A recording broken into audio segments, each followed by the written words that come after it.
2026 में तमिलनाडु में एनडीए की सरकार बनने जा रही है। तमिलनाडु चुनाव के लिए बीजेपी ने बनाई रणनीति। आखिरी दौर में बीजेपी और एआईएडीएमके की तैयारी। विनिंग सीट पर बीजेपी की नजर। इस साल अप्रैल मई में होने वाले तमिलनाडु विधानसभा चुनाव के लिए बीजेपी ने कमर कस ली है।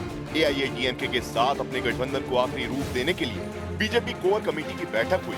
गृह मंत्री अमित शाह भी मौजूद रहे। 2026 में तमिलनाडु में एनडीए की सरकार बनने जा रही है। आने वाले चुनाव में भारतीय जनता पार्टी एआईएडीएमके के साथ हमारे और साथी दलों के साथ एक मजबूत गठबंधन कर कांग्रेस और डीएमके को अंतिम लड़ाई देने का काम करने वाली है।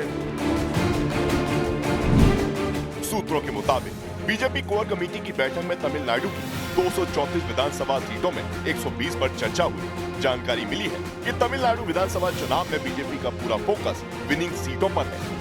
सूत्र बता रहे हैं कि बीजेपी कोयम्बटूर की 2, कन्याकुमारी की 2, मदुरई की कुछ सीटें और चेन्नई की 3 से 4 सीटों पर उम्मीदवार उतारना चाहती है। इसके अलावा रामेश्वर रीजन की सीटों पर भी बीजेपी उम्मीदवारों को उतारने की तैयारी में है।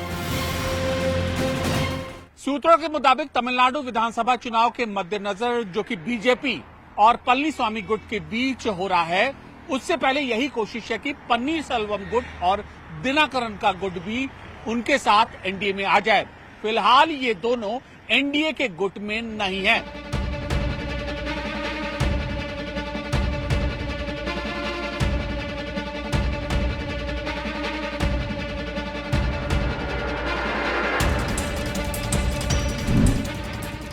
खबर आ रही है कि सूत्र बताते हैं कि ईपीएस यानी एडपादी के पलनास्वामी के नेतृत्व में एनडीए के नेता लगातार दिनाकरन और पन्नीरसेल्वम के नेताओं से संपर्क में है। इन प्रयासों का उद्देश्य अन्नाद्रमुक के पारंपरिक वोट बैंक को एकजुट करना है ताकि डीएमके के खिलाफ मजबूत चुनौती पेश की जा सके। दिनाकरन और ओपीएस यानी ओपी पन्नीरसेल्वम का तमिलनाडु के दक्षिणी हिस्से में अच्छा प्रभाव है, जो कि थेवर समुदाय से ताल्लुक रखते हैं।